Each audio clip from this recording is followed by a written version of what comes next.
21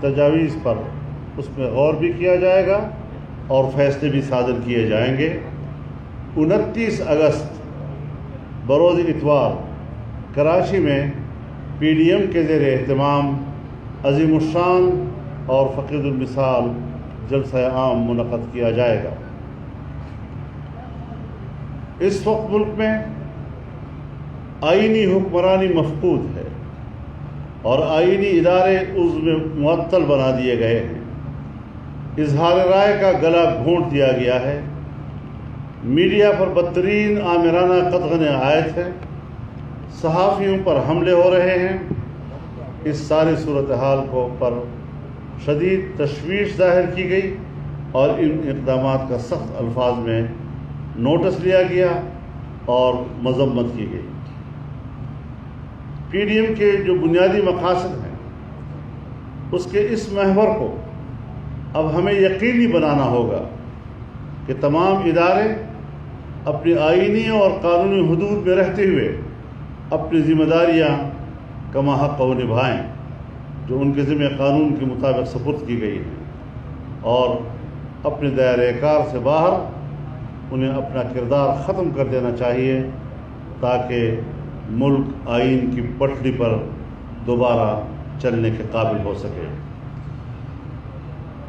حکومت نے جو یک طرفہ طور پر انتخابی اصلاحات کی بات کی ہے اور اس حوالے سے انہوں نے کسی مشین کی بھی بات کی ہے، اور سنا یہ ہے کہ یہ مشین دھاندلی کرنے کا سب سے آسان ترین طریقہ ہے۔ ہم واضح کر دینا چاہتے ہیں کہ یک طرفہ انتخابی اصلاحات یا اس حوالے سے اقدامات مسترد کیے جاتے ہیں۔ 2018 25 جولائی اور 2021 25 جولائی کشمیر کے الیکشن کے نتائج، یہ عام انتخابات کے نتائج کو پی ڈی ایم مسترد کر رہی ہے۔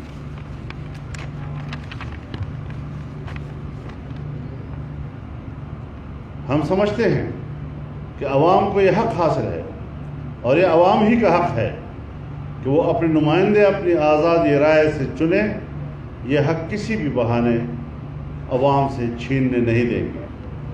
ہم سمجھتے ہیں کہ ملک پر الیکشن چور سلیکٹڈ حکومت مسلط ہے۔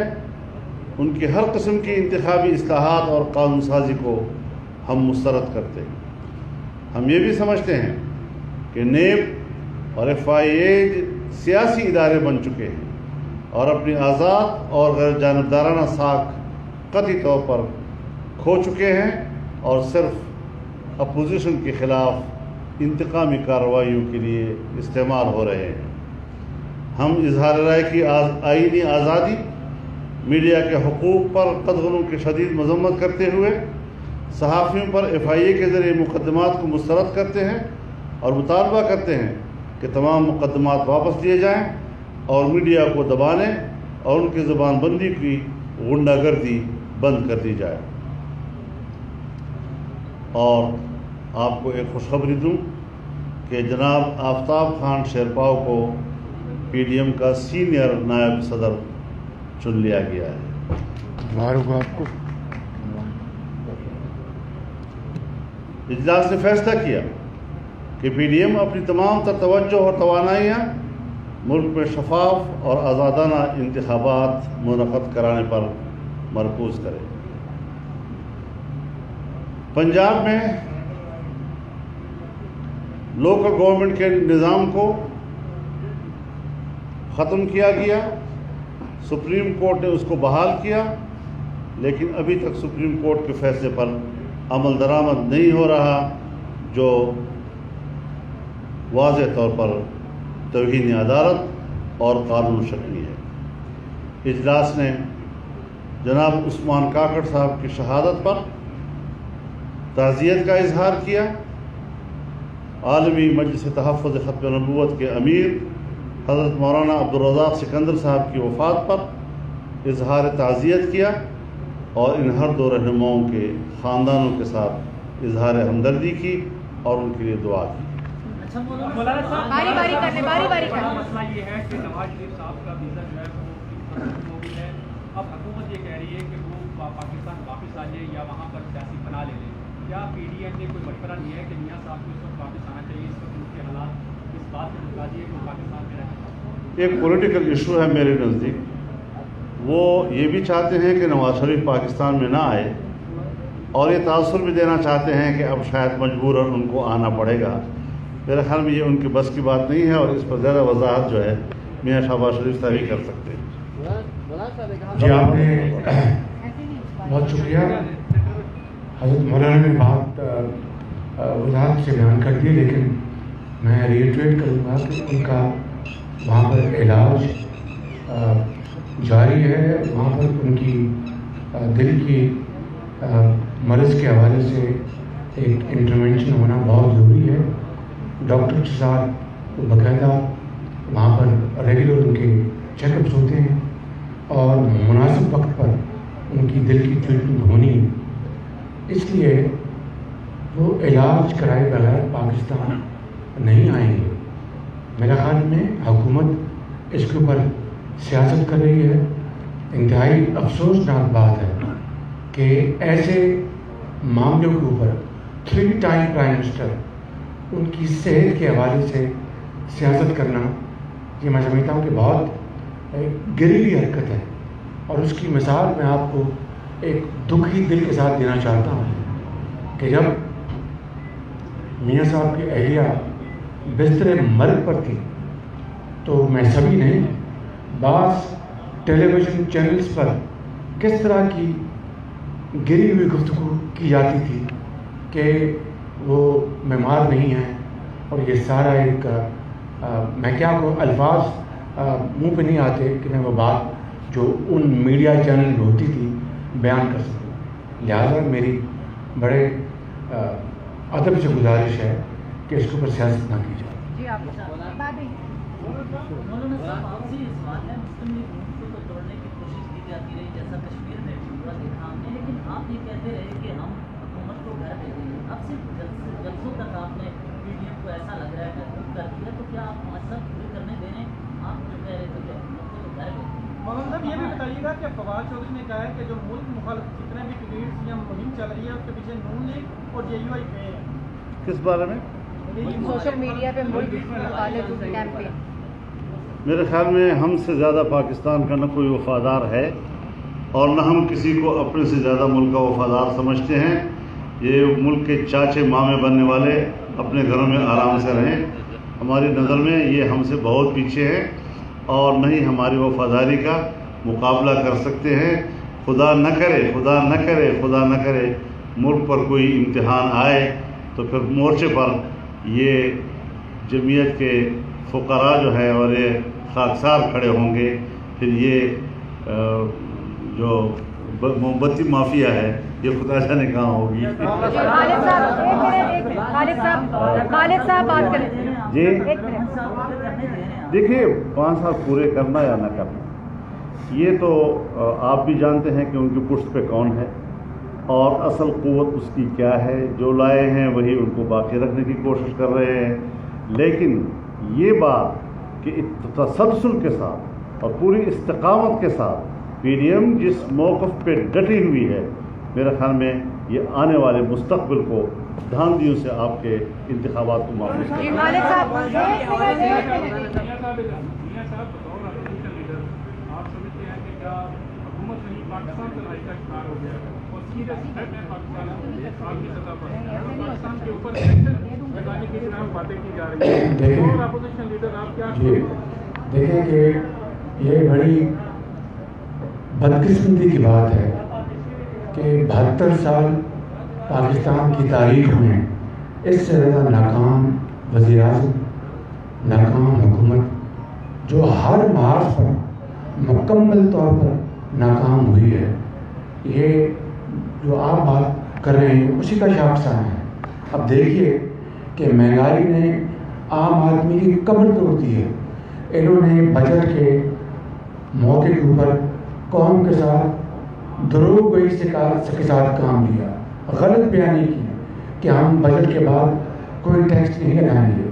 آج صرف 2 مہینے نہیں گزرے کہ ٹیکسوں کی بھرمار ہو گئی غریب آدمی یعنی گاڑی سستی اور روٹی مہنگی، گاڑی سستی، پیٹرول مہنگا، ڈیزل مہنگا، بجلی مہنگی، دودھ، چینی، ہر چیز غریب آدمی کی اس کی جو گرفت سے باہر ہو گئی۔ اسی طریقے سے فورن پالیسی کے محاذ پر جس طرح آئسولیشن کا شکار پاکستان ہوا ہے، ان کی کرتوتوں کی وجہ سے میں نے ایسی سنگین صورتحال پہلے کبھی نہیں دیکھی۔ اور بات سنیں نا، بات سنیں، جو بائیڈن ان کو فون کرتا نہیں اور مودی ان کا فون اٹھاتا نہیں، یہ ہے ان کی خرچہ پڑتا، مس کال بھی نہیں دیتے۔ کہ وہاں پر کے جلسے سے آپ میں بیان آیا تھا کہ اس کی پوچھتاچھ کی جا رہی ہے، اور کاشفے والا آیا تھا کہ آپ کے حوالے سے کہ افغانستان میں طالبان جب میری اپنی پارٹی کا جلسہ ہوگا تو اس میں اس کا جواب دیں۔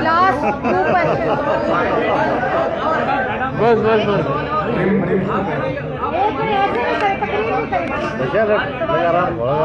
مری میں بس کریں۔ آخری سوال لے لیں۔ جی فرمائیں۔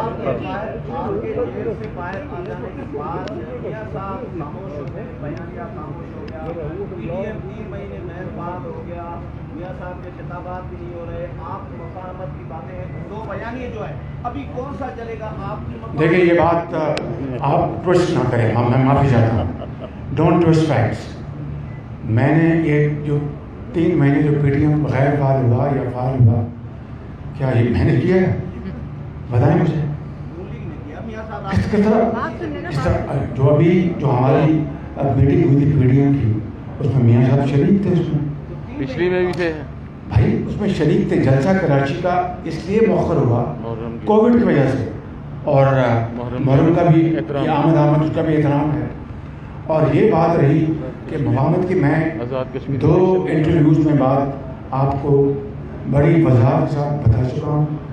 پھر میں یہ کہہ رہا ہوں کہ P D M Muslim League نون فری اینڈ فیئر الیکشن چاہتی ہے، آئین اور قانون کی حکمرانی چاہتی ہے۔